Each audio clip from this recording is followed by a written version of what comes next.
ವೀಕ್ಷಕರೇ ನಮಸ್ಕಾರ.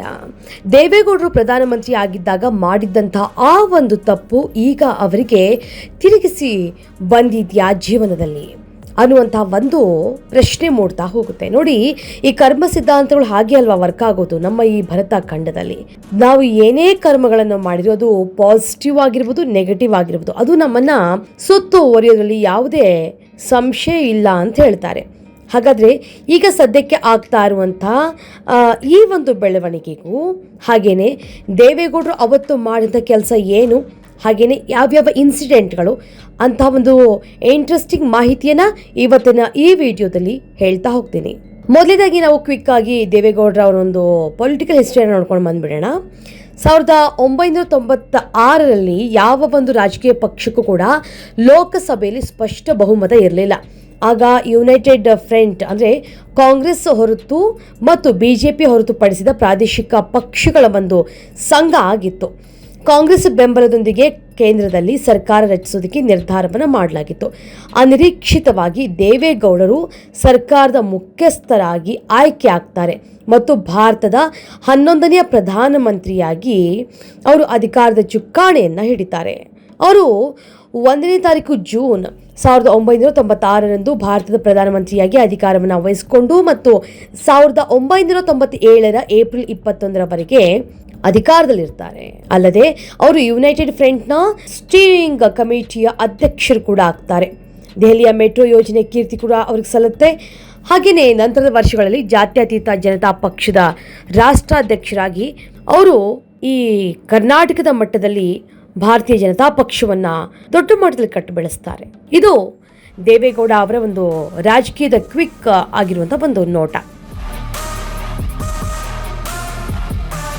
ಇನ್ನು ಯಾವ ಕರ್ಮ ಸಿದ್ಧಾಂತ, ಆ ಸಂದರ್ಭದಲ್ಲಿ ಏನಾಯಿತು, ಅವರು ಪ್ರಧಾನಿ ಆಗುವಂಥ ಸಂದರ್ಭದಲ್ಲಿ ಮಾಡಿದ ಆ ಒಂದು ಕೆಲಸ ಈಗ ಮತ್ತೆ ಅವರಿಗೆ ಅದು ವಾಪಸ್ ಹೊಡೆದಿದ್ಯಾ? ಈ ಮಾತನ್ನು ಯಾಕೆ ಹೇಳ್ತಾ ಇದ್ದೀವಿ ಅಂದರೆ, ಈ ಒಂದು ವಿಚಾರ ಈಗ ಸಾಕಷ್ಟು ಸಾಮಾಜಿಕ ಜಾಲತಾಣಗಳಲ್ಲಿ ಪ್ರಸ್ತಾಪ ಆಗ್ತಾ ಇದೆ.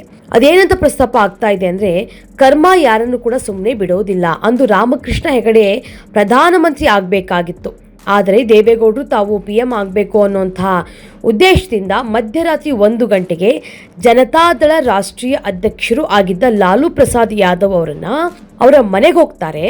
ರಾಮಕೃಷ್ಣ ಹೆಗಡೆ ಅವರನ್ನ ಪಕ್ಷದಿಂದ ಉಚ್ಚಾಟನೆ ಪತ್ರಕ್ಕೆ ಸಹಿ ಹಾಕಿದ್ರು.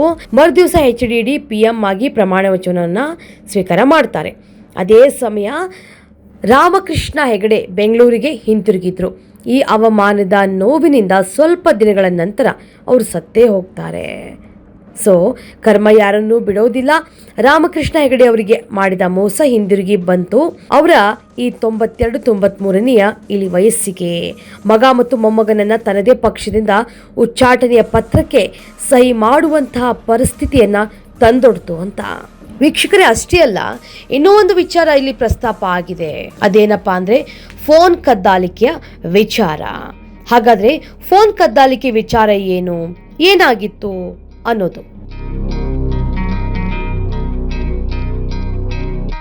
1988ರಲ್ಲಿ ರಾಜ್ಯ ರಾಜಕಾರಣದಲ್ಲಿ ದೊಡ್ಡ ಸದ್ದು ಮಾಡಿದಂಥ ವಿಚಾರ ಅಂದರೆ ಅದು ದೂರವಾಣಿಯ ಪ್ರಕರಣದಲ್ಲಿ ಮುಖ್ಯಮಂತ್ರಿ ರಾಮಕೃಷ್ಣ ಹೆಗಡೆ ತಮ್ಮ ಸ್ಥಾನಕ್ಕೆ ರಾಜೀನಾಮೆಯನ್ನು ನೀಡುವಂಥ ವಾತಾವರಣವನ್ನು ತಂದೊಡ್ಡಿತ್ತು.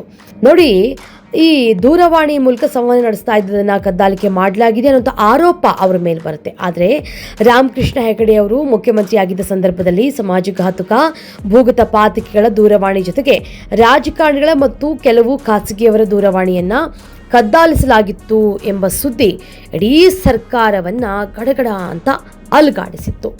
ಆದರೆ ದೂರವಾಣಿ ಕದ್ದಾಲಿಕೆ ಆರೋಪವನ್ನು ದಿವಂಗತ ಮುಖ್ಯಮಂತ್ರಿ ರಾಮಕೃಷ್ಣ ಹೆಗಡೆ ಅವರು ಸಾರಾಸಗಟಾಗಿ ತಳ್ಳಹಾಕ್ತಾರೆ. ಈ ಕದ್ದಾಲಿಕೆ ಪ್ರಕರಣ ರಾಜ್ಯದಿಂದ ರಾಷ್ಟ್ರ ರಾಜಕಾರಣದಲ್ಲಿಯೂ ದೊಡ್ಡ ಸಂಚಲನವನ್ನು ಸೃಷ್ಟಿ ಮಾಡುತ್ತೆ. ಆ ಕಾಲಕ್ಕೆ ದೂರವಾಣಿ ಕದ್ದಾಲಿಕೆ ಪ್ರಕರಣ ಹೊಸದಾಗಿತ್ತು, ಯಾಕಂದರೆ ಈಗ ಟೆಕ್ನಾಲಜಿ ಮುಂದುವರೆದಿದೆ, ಈಗ ಇದು ಕಾಮನ್ ಆಗಿಬಿಟ್ಟಿದೆ. ಆದರೆ ಆ ಕಾಲಘಟ್ಟದಲ್ಲಿ ಅದು ದೊಡ್ಡ ಮಟ್ಟದ ಸುದ್ದಿ.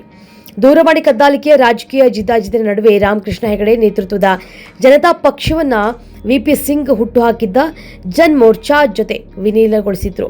ಇನ್ನು ಜನತಾದಳದ ದೇವೇಗೌಡರು ಅಜಿತ್ ಸಿಂಗ್ ಜೊತೆಗೆ ಜನತಾ ಪಕ್ಷದಲ್ಲಿ ಉಳಿದುಕೊಂಡಿದ್ರು.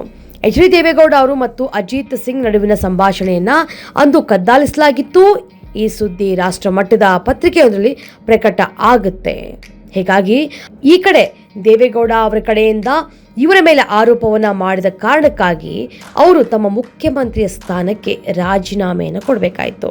ಈಗ ಇದು ಯಾವ ರೀತಿಯಾಗಿ ರಿಪೀಟ್ ಆಗಿದೆ ಅನ್ನೋದನ್ನ ನಾವು ನೋಡ್ತಾ ಹೋಗೋಣ. ನೋಡಿ, ಈ ಫೋನ್ ಕದ್ದಾಲಿಕೆಯ ಆರೋಪ ಕುಮಾರಸ್ವಾಮಿ ಅವ್ರ ಮೇಲೆ ಕೂಡ ಬಂದಿತ್ತು. ಅವರು ಯಾವುದೇ ಅಧಿಕಾರದಲ್ಲಿರಲಿಲ್ಲ, ಹೀಗಾಗಿ ಅವರು ಏನು ಯಾವುದೇ ಇದಕ್ಕೂ ರಾಜೀನಾಮೆ ಕೊಡುವಂಥ ಪ್ರಮೇಯ ಬರಲಿಲ್ಲ. ಆದರೆ ಯಡಿಯೂರಪ್ಪನವರು ಸಿಎಂ ಆಗಿದ್ದಂಥ ಸಂದರ್ಭದಲ್ಲಿ ಕದ್ದಾಲಿಕೆಯ ಆರೋಪವನ್ನ ಒಂದು ಕಡೆ ಕುಮಾರಸ್ವಾಮಿ ಅವರು ಎದುರಿಸ್ತಾರೆ. ಹಾಗೇನೆ ಈಗ ಮೊಮ್ಮಗ ಮತ್ತು ಮಗನ ಉಚ್ಚಾಟನೆಯ ಪತ್ರಕ್ಕೆ, ಅಂದ್ರೆ ಪಕ್ಷದಿಂದ ಅವ್ರನ್ನ ಉಚ್ಚಾಟನೆ ಮಾಡೋದಕ್ಕೆ ದೇವೇಗೌಡರ ಸಹಿ ಹಾಕಬೇಕಾದಂತಹ ಒಂದು ಅನಿವಾರ್ಯತೆ, ಇದೆಲ್ಲವನ್ನು ಕೂಡ ಈಗ ನೋಡದೇ ಆಗಿದ್ದಲ್ಲಿ ರಾಜಕೀಯವಾಗಿ ಯಾವಾಗ ಏನೆಲ್ಲ ಬದಲಾವಣೆಗಳಾಗುತ್ತೆ, ಹೇಗೆ ಅದು ರಿಪೀಟ್ಗಳಾಗ್ತಾ ಇರುತ್ತೆ, ಇದೆಲ್ಲವನ್ನು ಕೂಡ ನಾವು ಪರಿಶೀಲನೆ ಮಾಡಬೇಕಾಗತ್ತೆ. ಸೊ ಸಾಮಾಜಿಕ ಮಾಧ್ಯಮಗಳಲ್ಲಿ ಈ ಒಂದು ಚರ್ಚೆ ಈಗ ತುಂಬಾನೇ ಜೋರಾಗಿ ನಡೀತಾ ಇದೆ.